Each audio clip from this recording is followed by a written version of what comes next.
Hi, everyone. Hope you all had a great Thanksgiving. By now, if you're a senior, you have completed a bunch of your college applications and you are shifting to another phase of the college application process. Welcome to my Facebook Live. Today, I'm going to talk about college interviews. So, how many of you are ready for college interviews? Well, if not, let me tell you that I have some information to share. I actually served as Cornell University's, I've served as a chair for Cornell's Alumni Admissions Ambassador Network for over 7-8 years. And during that time, I not only interviewed college, high school students who were applying to Cornell, but I also trained dozens of alumni interviewers. So want to share with you today some best practices. All right, I'm going to share 3 things, so listen up. First, how important are college interviews? Second, what are some common interview questions? And then third, what are some do's and don'ts?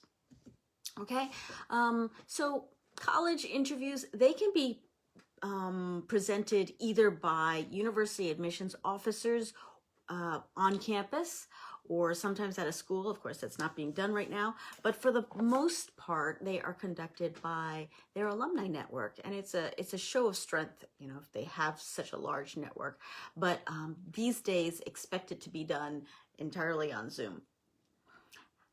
So, how important are these alumni interviews anyway? Well, not every school offers them. University of California, they don't offer them. California state universities also don't. In fact, most of the large state schools, University of Washington, Oregon State, University of Oregon, Arizona State, University of Arizona, Colorado State, University of Colorado Boulder, University of Michigan, most public schools do not offer these college interviews. So who does? All of the Ivy League schools, they all offer interviews, and they range in terms of how much they value it. Most of them, they'll call it evaluative interviews, and other schools like Cornell will call it informational interviews that are not evaluative. So it really does depend. Most frequently, they are done by smaller schools. They tend to want to get a little bit more intimacy with the applicants. East Coast schools will do this during this phase after you've applied, and generally between December, January, before Valentine's Day. That's the window in which these interviews do take place. If you are looking at any colleges that change lives, CTCL schools, they tend to have them as well. So if you are wondering whether some of the schools that you have applied to are requiring alumni interviews, check them out. You could Google search it and look up, you Google search the school name and the words demonstrated interest, and then you'll get your response, okay? Second, what are some common interview questions? I think the number one is, how did you decide? Well, there are lots, but the one I recommend is, tell me about your school. That's a good context question, right? Because they want to know, like, are you going to a public school, private school? Do you like your school? Just a warm-up question for a lot of these students. And then you can dive into some of the more meatier questions, like, how did you decide to apply to this university? Don't just say, oh, I picked a ranking or something like that. You want to show a little bit more depth, something like, I'm interested in nutrition, and I realized that there were how many schools, only a handful of schools in the country that had nutrition as a major. Cornell was one of them. So I looked into the programs and I was attracted to your offering, something like that. Another good question, though, another often asked question is, what is your favorite subject? So this is a good opportunity for you to talk about that. Make sure it's an academic subject, right? Ideally aligned to your major or intended major or majors. It doesn't have to be, there's nothing set in stone, but have a little nugget to talk about, whether it was researching the coronavirus pandemic in your chemistry class or biology class or something like that. Another question might be, what is your favorite extracurricular activity? So many of you may have multiple extracurricular activities, but think about it. Which one is the most impressive, right? Or which one have you been working on the longest time? And which one have you shown some leadership, right? If you have any leadership experience, that's always something that universities, colleges are looking for. So be able to, again, tell a little story, like an anecdote that helps you to shine, right? It could be anything. Sometimes students say, well, what extracurricular activity is most important? Well, that all depends on the student. If your student played in sports, then talk about the athletics. If it was music or art or robotics or United Nations, student government, writing, gardening, it doesn't really matter. Whatever is really important to the student is what you should be able to talk about intelligently and with enthusiasm as well.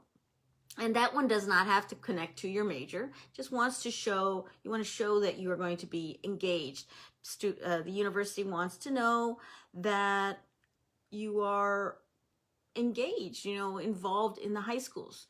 This is important because students who have been involved in their high schools are known to be more involved in college, right? And you want to show that you're going to be contributing to the intellectual and campus vitality, right? Another question they may ask is, what is your proudest achievement? A lot of students have trouble with this because most students, at least the ones that I've worked with, are embarrassed or they're kind of humble and they kind of forget sometimes like some of their biggest achievements. I have to draw them out. But you should think about it. What is your most proudest high school achievement, right? It can be, academic, like maybe a big paper that you worked on or are currently working on.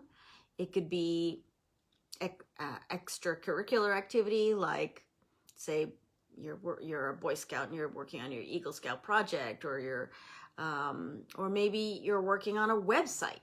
Something like that is great. Again, don't be humble. You want to show yourself as proud of your many achievements. And if you have too many achievements, well, then prioritize. You want to, the interview is usually about half an hour. If it lasts more than that, consider that to be a good sign that, the conversation is flowing, which is wonderful. 3, let me tell you some do's and don'ts, okay?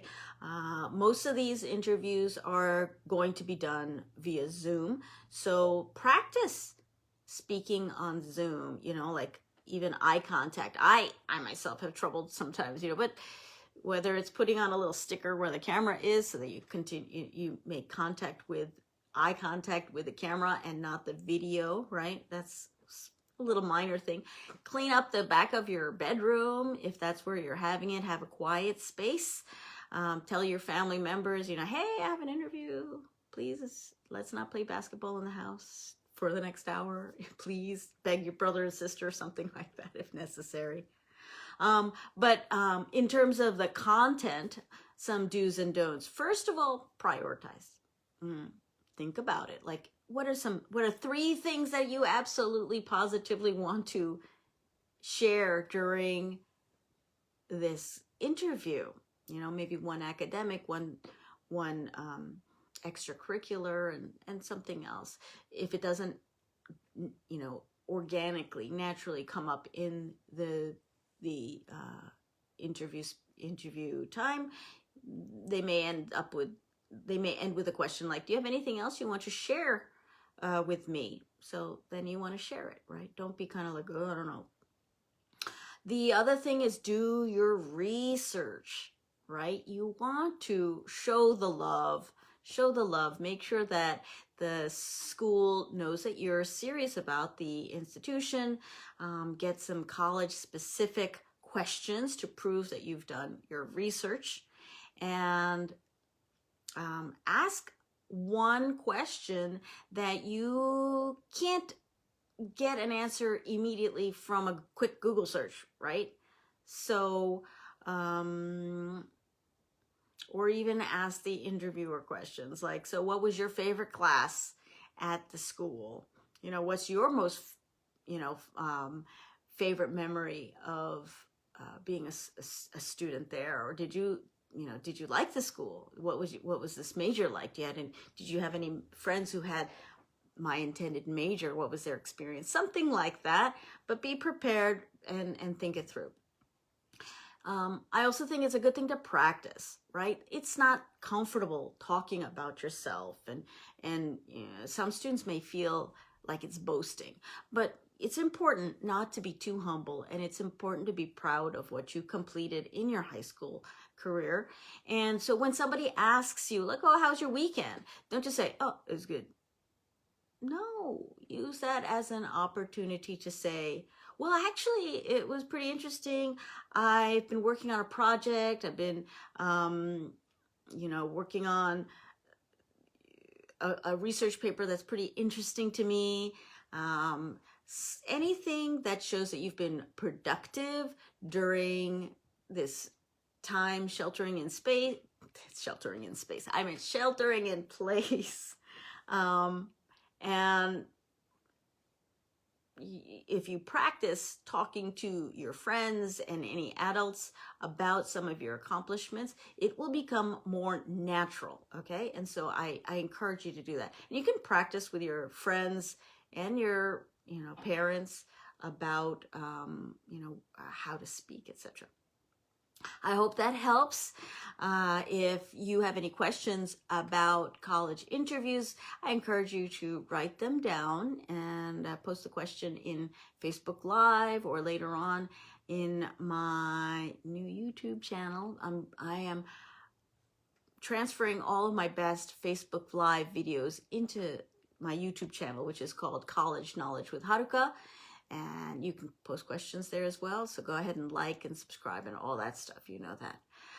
YouTube channel now has about 40 videos, so you can binge watch and infuse your head with all sorts of good tips and tricks.